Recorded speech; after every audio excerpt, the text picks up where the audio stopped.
Hello everyone.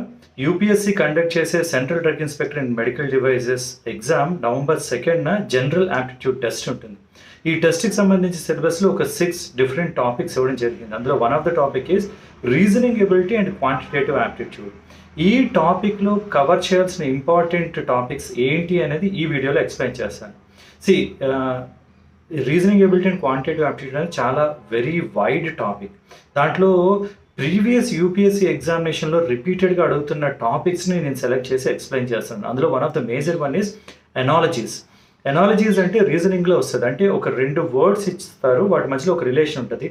Third word ఇస్తారు, fourth word మనం ఏంటో ఐడెంటిఫై చేయాలి. Look at the example. Microphone is to loud, ఇది ఒక పేరు. మైక్రోఫోన్ ఈజ్ టు వాట్ అని. అంటే మైక్రోఫోన్ ఏం చేస్తుంది? సౌండ్ని లౌడ్ చేస్తుంది. మైక్రోస్కోప్ ఏం చేస్తుంది? మ్యాగ్నిఫై చేస్తుంది. సో ఆప్షన్స్లో ఏంటి? ఇలాంగేట్, ఇన్వెస్టిగేట్, మ్యాగ్నిఫై, ఎగ్జామిన్ అని ఇచ్చారు. సో ఇందులో రైట్ ఆన్సర్ ఏంటి అంటే మ్యాగ్నిఫై.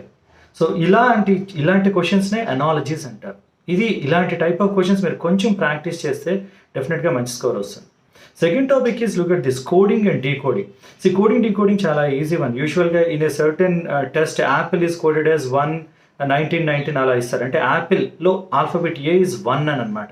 అలాగే ఒక రిలేషన్షిప్ ఇస్తారు. దాన్ని బట్టి మనం ఇచ్చిన క్వశ్చన్కి ఆన్సర్ ఐడెంటిఫై చేయగలరు. దీన్నే కోడింగ్ అండ్ డీకోడింగ్ అంటారు. Next one is blood relationships.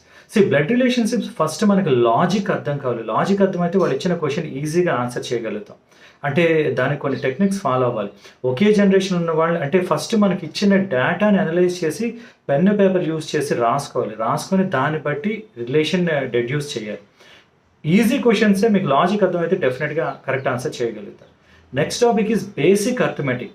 Basic అర్థమెటిక్స్లో ఫ్రాక్షన్స్, డెసిమల్స్, పర్సంటేజెస్ సింపుల్ అర్థమెటికే ఉంటాయి. కానీ వర్డ్ ప్రాబ్లమ్స్ అంటారు. అంటే చాలా ఎక్కువ వర్డ్స్, సెంటెన్సెస్ ఉండడం వల్ల కొంచెం కన్ఫ్యూజ్ అయ్యే ఛాన్సులు ఉంటాయి. The best thing to do all quantitative aptitude is మీకు రఫ్ పేపరు, పెన్సిల్ ఒకటి ఇవ్వడం జరుగుతుంది. దాంట్లో క్లియర్గా క్వశ్చన్లో ఇచ్చిన డేటాని రాసుకోవాలి. క్లియర్గా రాసుకొని ఆన్సర్ చేయకపోతే ఏ డేటా మిస్ అయినా కరెక్ట్ ఆన్సర్ రాదు. యూజువల్గా మనకు మొత్తం ఎగ్జామినేషన్లో కొంచెం టైం ఎక్కువ తీసుకునేది ఈ పార్ట్కే. రీజనింగ్, క్వాంటిటేటివ్ యాప్టిట్యూడ్ కొంచెం టైం తీసుకుంటాయి. కానీ మీరు కరెక్ట్గా చేయగలిగితే 100% కరెక్ట్ ఆన్సర్ వస్తుంది. You need to take time, understand the data, give the correct answer. ఇది బేసిక్ అర్థమెటిక్. నెక్స్ట్ ఏమో time and work, time and distance అని ఉన్నాయి. అంటే 5 men can do your work in 10 days, 10 men can do in how many days, ఇలాంటి questions వస్తాయి. లేదా time distance కూడా వస్తుంది.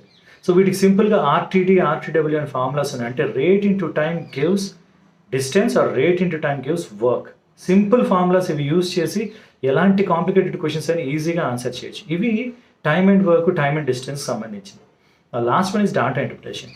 డాటా ఇంటర్ప్రిటేషన్లో మీకు పై చార్ట్స్ కానీ, లేదా బార్ కోడ్స్ లాగా కానీ, లేదా సర్క్యులర్ డేటా కానీ, అంటే ఏమి ఇస్తారంటే ఓవరాల్గా ఒక చార్ట్లో ఇచ్చి దాంట్లో డేటా ఉంటుంది. మనం ఆ డేటాని ఇంటర్ప్రిట్ చేసి ఇచ్చిన క్వశ్చన్కి ఆన్సర్ ఇవ్వాలి. ఇది వెరీ సింపుల్ థింగ్. కానీ our ability to interpret the data is what matters. ఇచ్చిన డేటాని హడావిడిగా చేయొద్దు. మళ్ళీ చెప్తున్నాను, క్వాంటిటేటివ్ యాప్టిట్యూడ్ చేయాలంటే కొంచెం క్లియర్ ఫోకస్తో ఇచ్చిన డేటా అంతా పేపర్ మీద రాసుకొని చేస్తే కరెక్ట్ ఆన్సర్ వస్తుంది. లేదంటే సిల్లీ మిస్టేక్ వల్ల కంప్లీట్ మీ టైం పోతుంది. రిమెంబర్, ఈ ఎగ్జామినేషన్లో 1/3 ఇస్ నెగిటివ్ మార్క్. 1/3 అంటే ఈచ్ క్వశ్చన్ 2 marks అంటే 2/3 నెగిటివ్ అవుతుంది. టైం వేస్ట్ అవుతుంది, నెగిటివ్ మార్క్స్ వస్తాయి. కాబట్టి టైం పోయినా don't worry about time, focus on the question, అప్పుడు చేయగలుగుతారు. ఇవి నేను చాలా తక్కువ టాపిక్సే చెప్పాను.